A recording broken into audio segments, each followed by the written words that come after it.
पुरुषं महान्तम् आदित्यवर्णं तमस परस्तात् त्वमेति विदित्वाति मृत्युमेति नान्यपन्था विद्यते सर्वे भवन्तु सुखिनः सर्वे सन्तु निरामया सर्वे भद्राणि पश्यन्तु मा कश्चित् दुःखभाग् भवेत्। ओम शांति शांति शांति। इस श्रेष्ठतम कार्यक्रम के आयोजक संयोजक परम पूज्य श्रद्धेय कालका पीठाधीश्वर स्वामी जी महाराज, मंचस्थ विद्वत जन, इस कार्यक्रम में उपस्थित सभी हिंदू संगठनों के अधिकारीगण, पदाधिकारीगण, कार्यकर्ता बंधुओं, इस हॉल में उपस्थित राष्ट्र प्रेमी, देश प्रेमी, धरती पुत्रों, माताओं, बहनों, बहुत सुंदर कार्यक्रम। मैं समझती हूँ काफी देर से ये चल रहा है और इस कार्यक्रम में मैं थोड़ा विलंब से पहुंची, इसलिए मैं क्षमा चाहती हूँ, क्योंकि मंगोलपुरी में कार्यक्रम था गोरक्षा सम्मेलन, वहां पर मुझे चीफ गेस्ट बनाया। मेरी मजबूरी थी कि मुझे वहां पर भी पहुंचना था।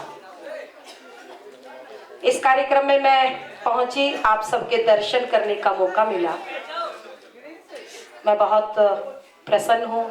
स्वामी जी महाराज ने सनातन धर्म संस्कृति को बचाने का एक जो सब लोग कार्य कर रहे हैं, वो संगम जुटाने का कार्य किया है, सबको सम्मानित करने का काम। अपने आप सम्मान समझ लेना कि हर व्यक्ति चाहता, कोई नहीं चाहता कि मेरा अपमान हो। मूक पशु भी चाहते हैं मेरा सम्मान हो, लेकिन हम दूसरे का सम्मान करें, समझ लेना यही धर्म है। धर्म कहीं मंदिरों में खड़ा दिखाई नहीं देगा। धर्म धार्यते इति धर्मः, जो हम धारण करते हैं, जो हम अपने लिए स्वीकार करते हैं, जो हम अपने लिए अंगीकार करते हैं, समझ लेना वही धर्म है। हम चाहते हैं हमारा पूरा समाज सम्मान करे, मेरा भी परम कर्तव्य बनता है कि मैं भी सबका सम्मान करूं, यही धर्म है। इसको अगर हमने अपना लिया तो हम सबसे बड़े धार्मिक बन जाते हैं। मंदिरों में पूजा करना अलग बात है, लेकिन उसको प्रैक्टिकल रूप में जीवन में उतारना वो एक अलग बात है। इसीलिए हिंदू धर्म की रक्षा और संस्कृति की रक्षा चर्चा चल रही थी, बहुत अच्छी बात है। सनातन धर्म समझ लेना जो पुरातन है, सबसे पुरातन और नित्य नया नूतन, वही सनातन धर्म कहलाता है। और उस सनातन धर्म की रक्षा के लिए, संस्कृति की रक्षा के लिए अभी चर्चा चल रही थी कि हमें जातियों में बांट दिया। बिल्कुल सही बात है। जातियों में किसने बांटा? राजनीति ने।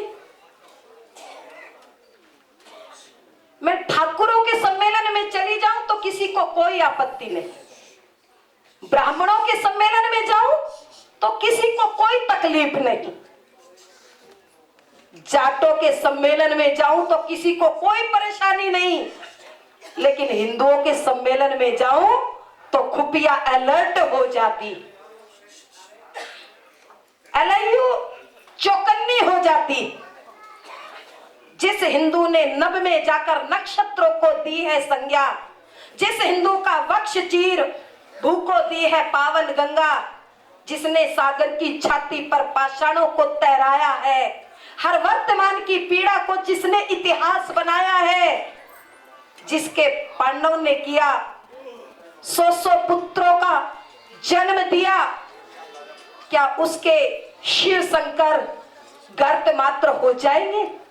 उसके गंगाधर शिव शंकर क्या गर्त मात्र हो जाएंगे? उसके शिव शंकर क्या ले समाधि सो जाएंगे? यदि तुम ऐसा नहीं चाहते तो फिर से तुमको जगना होगा। राष्ट्रद्रोह का दावा नल फिर से तुमको तलना होगा। यहां से ये संकल्प लेना हो। आज राष्ट्रद्रोह चारों तरफ मुंह खड़ा है। एक बच्चा बेंगलोर में सुसाइड करता है, पूरे देश के नेता घड़ियाल आंसू बहाने बेंगलोर पहुंचते और उस पर राजनीति हो रही है एक हफ्ते से। 2 बच्ची सुल्तानपुरी और मंगोलपुरी से उठा ली जाती है लव जिहाद के माध्यम से। मुझे पता चला, मैं कल तुरंत पहुंची मंगोलपुरी। लव जिहाद में फंसा करके उस बच्ची को टॉर्चर किया गया, मानसिक डिप्रेशन उसको दिया गया, उसको मानसिक परेशान किया गया, उसकी हत्या कर दी गई। दिल्ली सरकार को वो बच्ची दिखाई नहीं दी। दूसरा केस सुल्तानपुरी में एक बच्ची को मुस्लिम महिला ने बेचने का षड्यंत्र रचा, दिल्ली सरकार को वो भी नहीं दिखाई दिया। बेंगलोर में घड़ियाल आंसू बहाने पहुंच जाते हैं, लेकिन कोई हिंदू बच्चियों के साथ षड्यंत्र होता है तो इन राजनेताओं को वो दिखाई नहीं देता। ये कली बेच देंगे, चमन बेच देंगे, आंगन बेच देंगे, गगन बेच देंगे। अगर तुम यूं ही सोए रहे राष्ट्रभक्तों तो वोटों के भिखारी मेरा वतन बेच देंगे।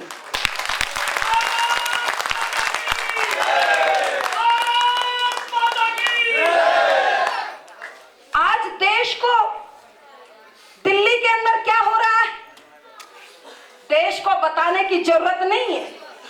नन्ही नन्ही बच्चियों के साथ बलात्कार हो रहे। दिल्ली सरकार कुंभकर्ण की नींद सो रही, और जब मैं कहती हूं तो कहते साध्वी जी थोड़ा कम बोला करो।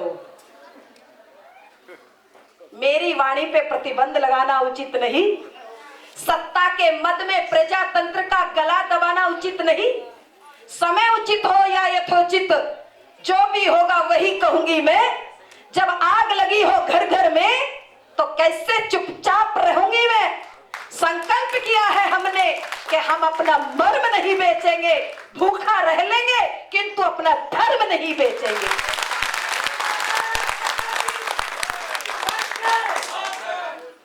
धर्म को बेचने के लिए, धर्म को नीलाम करने के लिए लोग तैयार बैठे हैं। शर्म आती है उन लोगों पर। ऐसे गद्दारों के लिए दीदी मां साध्वी ऋतंभरा जी कह रही थी एक बार, प्राची, लोहे की कुल्हाड़ी में लगा लकड़ी का हत्था ना होता तो पेड़ के कटने का रास्ता ना होता। वो वंशद्रोही जाति, वो कुलद्रोही जाति, लकड़ी के साथ जब लोहा मिल गया तो पेड़ के कटने का रास्ता बन गया। आज यही हो रहा हिंदुस्तान में। जरा विचार करो, पूरा उत्तर प्रदेश, पश्चिमी उत्तर प्रदेश ISIS का जाल पूरा बिछा हुआ है। और जब मैं कहती हूं कि अगर इसका समाधान चाहते हो तो उत्तर प्रदेश की मस्जिदों की तलाशी ले लो, सारा का सारा खात्मा हो जाएगा, तो कहते साध्वी जी आग मत लगाओ। सच बोलना गुनाह हो गया। इसलिए आप सब से मेरा एक ही निवेदन है कि हम सब संकल्पबद्ध हो धर्म की रक्षा के लिए, संस्कृति की रक्षा के लिए, अपने देश की रक्षा के लिए। हम सब संकल्पबद्ध होकर के यहाँ से जाए, तालियां बजा करके यहाँ पे छोड़ करके मत जाए, कुछ संकल्प अपने जीवन के लिए लेकर के जाए। मेरा आप सभी से इतना ही अनुरोध है, सच चाहे जितना कड़वा हो, धस जाए तीर सा सीने में, सुनने वाला तिलमिला उठे, लथपथ हो जाए पसीने में, किंतु दुर्घटना के भय से कब तक चुपचाप रहोगे तुम? नस नस में उगल रहा लावा, कब तक संताप सहोगे तुम? जिन लोगों ने मेरी माँ की दोनों ही भुजा काट डाली, पूछे हमलावर लोगों को भगवान राम को दे गाली, उन मक्कारों के लिए यहाँ तिल भर भी कोई स्थान नहीं। वो छोड़ जाए इस भारत को जिनका ये हिंदुस्तान नहीं।